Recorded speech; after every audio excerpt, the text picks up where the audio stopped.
Salam dan selamat bertemu kepada para pendengar yang diberkati oleh Tuhan. Pada kesempatan ini saya ingin membawa kita untuk melihat dan mempelajari kitab Ayub. Ayub pasal 1 sampai pasal yang kedua ayat 10. Ayub 1 sampai pasal yang kedua ayatnya yang ke-10. Baik, sebelum kita mempelajari akan kebenaran firman Tuhan ini, mari kita berdoa. Saya pimpin kita di dalam doa. Tuhan Yesus, saat ini kami mau mempelajari akan kebenaran firman-Mu. Mohon pimpinan daripada Roh-Mu yang kudus untuk memberi pengertian pemahaman kami yang benar akan kebenaran ini. Berkati juga para pendengar dimanapun pada saat ini, biarlah nama Tuhan saja dimulia tinggikan. Di dalam nama Tuhan Yesus kami memohon semuanya. Haleluya. Amin. Baiklah para pendengar yang diberkati oleh Tuhan. Dari kedua pasal ini, saya simpulkan menjadi satu tema untuk kita sama-sama renung dan pelajari, yaitu sikap manusia menghadapi cobaan. Sikap manusia menghadapi cobaan. Para pendengar yang diberkati oleh Tuhan, kedua pasal ini dalam kitab Ayub ini menceritakan tentang Ayub dicobai oleh setan atas kebenaran, atas izinnya Allah. Kalau kita memperhatikan pasal yang pertama ini menceritakan Ayub seorang yang tulus hati, seorang yang saleh, takut akan Allah, bahkan dia menjauhkan diri daripada dosa. Kalau kita melihat di ayat yang ke-8, Ayub pasal 1 ayat 8. Lalu bertanyalah Tuhan kepada iblis, apakah engkau memperhatikan hambaku Ayub? Sebab tiada seorang pun di bumi seperti dia, yang demikian saleh dan jujur, yang takut akan Allah dan menjauhi kejahatan. Nah, jadi para pendengar yang diberkati oleh Tuhan, Ayub seorang yang tulus hati. Ayub juga seorang yang saleh, dan dia juga seorang yang takut akan Tuhan dan menjauhi dirinya dari dosa. Dan Ayub ini adalah seorang yang boleh saya katakan orang yang kaya dan berhasil. Dia mempunyai banyak ternakan. Dan Ayub juga mempunyai seorang istri dan mempunyai 10 orang anak. Di mana Ayub mempunyai 7 anak lelaki dan 3 anak perempuan. Saudara pendengar yang diberkati oleh Tuhan, setan merupakan musuh Allah yang sangat benci melihat kesalehan Ayub. Jadi di mana setan juga tidak suka melihat manusia beribadah, berbakti kepada Allah. Jadi setan ini saudara, dia tidak berdiam diri.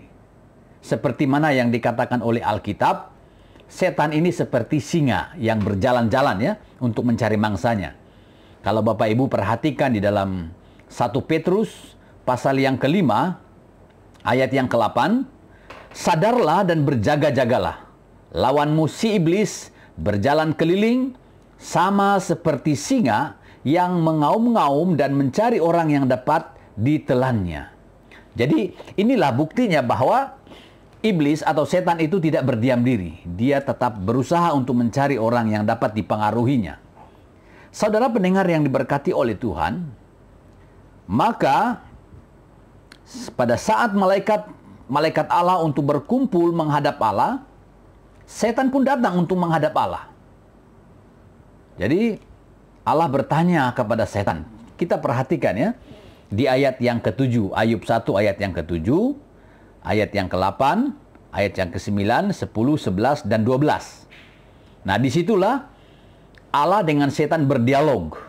Kalau ayat 7, Tuhan bertanya kepada iblis, dari mana engkau? Lalu jawab iblis kepada Tuhan, dari perjalanan mengelilingi dan menjelajahi bumi.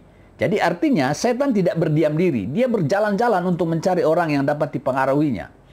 Ayat 8, lalu bertanyalah Tuhan kepada iblis, apakah engkau memperhatikan hambaku Ayub?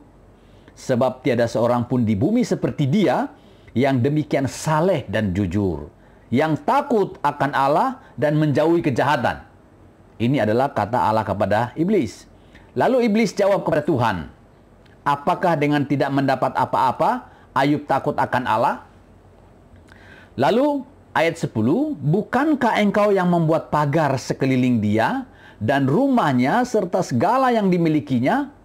Apa yang dikerjakannya oleh telah kau berkati, dan apa yang dimilikinya makin bertambah di negeri itu. Ayat 11, tetapi ulurkanlah tanganmu dan jamalah segala yang dipunyainya. Ia pasti mengutuk engkau di hadapanmu. Ini kata iblis ya dengan Allah. Maka berfirmanlah Tuhan kepada iblis. Nah, segala yang dipunyainya ada dalam kuasamu. Hanya janganlah engkau mengulurkan tanganmu terhadap dirinya. Kemudian pergilah iblis dari hadapan Tuhan. Saudara pendengar yang diberkati oleh Tuhan, kalau kita melihat di ayat yang 10 ini, setan ini seperti mengejek Tuhan. Dia mengejek Tuhan ya. Karena engkau memberkatinya, maka itulah dia mengasihi engkau, kata setan. Coba kalau engkau tidak memberkati Ayub, pasti Ayub tidak percaya, pasti Ayub mengutuk engkau. Ini setan punya pernyataan ya. Lalu ayat 11, setan seakan-akan mencabar atau menantang Allah. Jika sekiranya semua diambil dari Ayub, pasti dia akan menghujat Allah dan menjauhkan diri dari Allah. Ini setan punya pernyataan ya.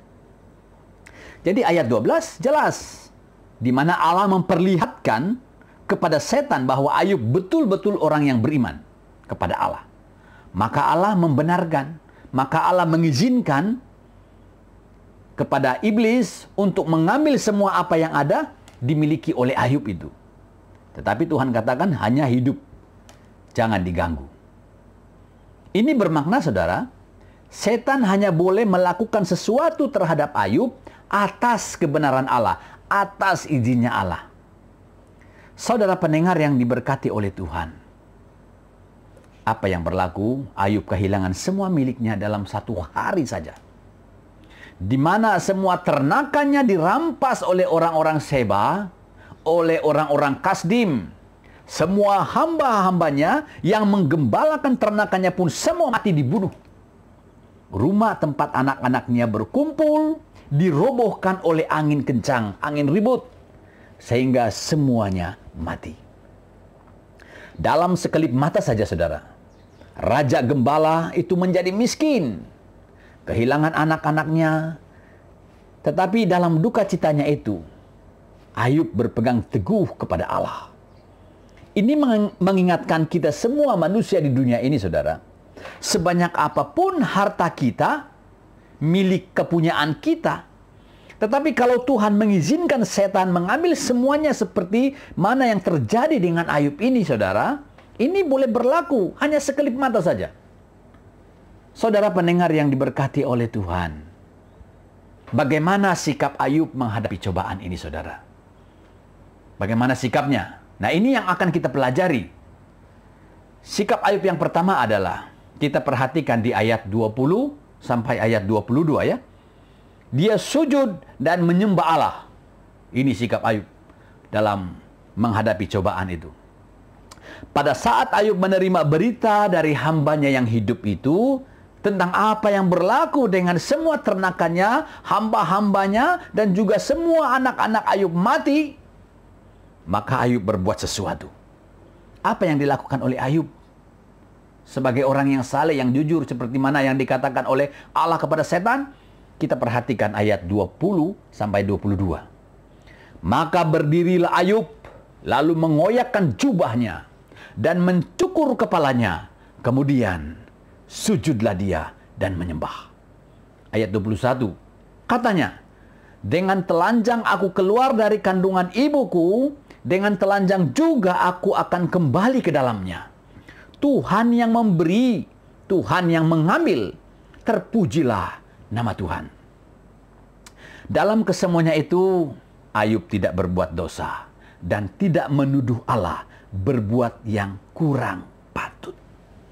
Ini sikap Ayub, dia sujud dan menyembah Tuhan. Ayub mencukur kepalanya sebagai tanda berkabung. Lalu ia sujud meminta doa. Apa yang dikatakan? di ayat 21. Dengan telanjang aku keluar dari kandungan ibuku, dengan telanjang juga aku akan kembali ke dalamnya. Tuhan yang memberi, Tuhan yang mengambil. Terpujilah nama Tuhan. Saudara yang diberkati oleh Tuhan, dalam kesusahannya, dalam keperitan, kepedihan hati Ayub, Ayub tetap memuji Tuhan. Dia mengatakan, terpujilah nama Tuhan. Saudara pendengar yang diberkati oleh Tuhan, ini sikap Ayub. Jadi saudara, Ayub berbakti kepada Allah bukan oleh karena kekayaannya, bukan oleh karena kemewahannya, kelimpahan hartanya. Bukan karena diberkati oleh Tuhan, baru dia memuliakan Tuhan. Tidak, saudara. Tetapi oleh karena Ayub betul-betul mencintai Tuhan, menyerahkan seluruh kehidupannya. Dia mencintai Tuhan, sekalipun semua hartanya lenyap. Saudara yang diberkati oleh Tuhan, itulah sikap Ayub yang pertama dalam menghadapi pencobaan. Lalu, sikap Ayub dalam menghadapi pencobaan yang kedua adalah, kita lihat di ayat 22 ya. Ayub membenarkan Allah. Ayat 22 bilang begini. Dalam kesemuanya itu Ayub tidak berbuat dosa dan tidak menuduh Allah berbuat yang kurang patut. Nah, artinya di sini saudara, sekalipun Ayub mengalami penderitaan, kesedihan, duka cita karena semua hartanya sudah lenyap, termasuk anak-anak yang disayanginya, Ayub tetap membenarkan Allah. Dia tidak mengeluh kepada Allah. Dia tidak berdalih dan sebagainya. Saudara pendengar yang diberkati oleh Tuhan, andai kata kita dalam situasi Ayub, bagaimana sikap kita? Mungkin ada yang bertanya dengan Tuhan, kenapa Tuhan? Kenapa ini berlaku dan sebagainya? Tapi Ayub tidak, saudara. Sampai-sampai Ayub mengatakan, terpujilah Tuhan. Jangan-jangan ada yang mempersalahkan Tuhan, saudara. Tuhan itu kejam, Tuhan itu jahat, Tuhan tidak ada perika manusia dan sebagainya. Mungkin ya, kira-kira kita punya sikap seperti itu. Tapi Ayub tidak, saudara. Nah, sikap Ayub dalam menghadapi cobaan yang ketiga adalah, kita perhatikan Ayub pasal 2 ayat 10. Di situ Ayub tetap teguh beriman kepada Allah. Ayat 10, pasal 2 ya. Tetapi jawab Ayub kepadanya, engkau berbicara seperti perempuan gila. Apakah kita mau menerima yang baik dari Allah, tetapi tidak mau menerima yang buruk? Dalam kesemuanya itu, Ayub tidak berbuat dosa dengan bibirnya. Saudara yang diberkati oleh Tuhan, kalau kita melihat di ayat yang pertama, Ayub 2 ayat pertama, pada suatu hari datanglah anak-anak Allah menghadap Tuhan, dan di antara mereka datang juga iblis untuk menghadap Tuhan. Tujuannya adalah, cobaan pertama, iblis gagal menggoda Ayub, mempengaruhi Ayub. Dan muncul cobaan yang kedua, karena iblis juga tidak puas hati kan, dia tidak berdiam diri. Dia punya cara, dia punya strategi macam-macam, saudara. Sehingga dia bertemu dengan Allah juga. Apa yang dia minta dengan Allah? Supaya berlaku satu bara yang busuk, yang luar biasa terhadap Ayub. Dia mengatakan, kulit ganti kulit. Nah, artinya Ayub mengalami satu bara yang begitu busuk dari tapak kaki sampai kepala batu kepalanya. Ya. Jadi pada waktu itu istri Ayub menyuruh supaya Ayub mengutuk Allah akan apa yang berlaku terhadap Ayub. Istrinya bilang begini di ayat 9 ya, Ayub 2 pasal 2 ayat 9. Masih bertekunkah engkau dengan kesalehanmu? Kutukilah Allahmu dan matilah. Nah, ini pernyataan istri Ayub. Tapi Ayub jawab apa?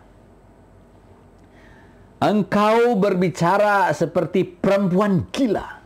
Ini Ayub punya pernyataan kepada istrinya. Apakah kita hanya mau menerima yang baik dari Allah, tetapi yang buruk tidak mau? Ya. Jadi dalam semuanya itu Ayub tidak berbuat dosa. Ini menunjukkan bahwa Ayub memiliki iman yang teguh kepada Allah. Tetap teguh beriman kepada Allah. Saudara pendengar yang diberkati oleh Tuhan, apa yang berlaku? Pada akhirnya, Tuhan memulihkan keadaan Ayub. Tuhan memberkati Ayub 2 kali lipat dari yang semula. Kita perhatikan Ayub 42, ayat 10 sampai ayat 16. Bapak Ibu akan membacanya di sana ya. Ayub mendapat berkat dari Tuhan 2 kali lipat, lebih banyak banding dulu. Ini menggambarkan bahwa Ayub memiliki iman yang teguh dalam percaya kepada Allah. Saudara yang diberkati oleh Tuhan,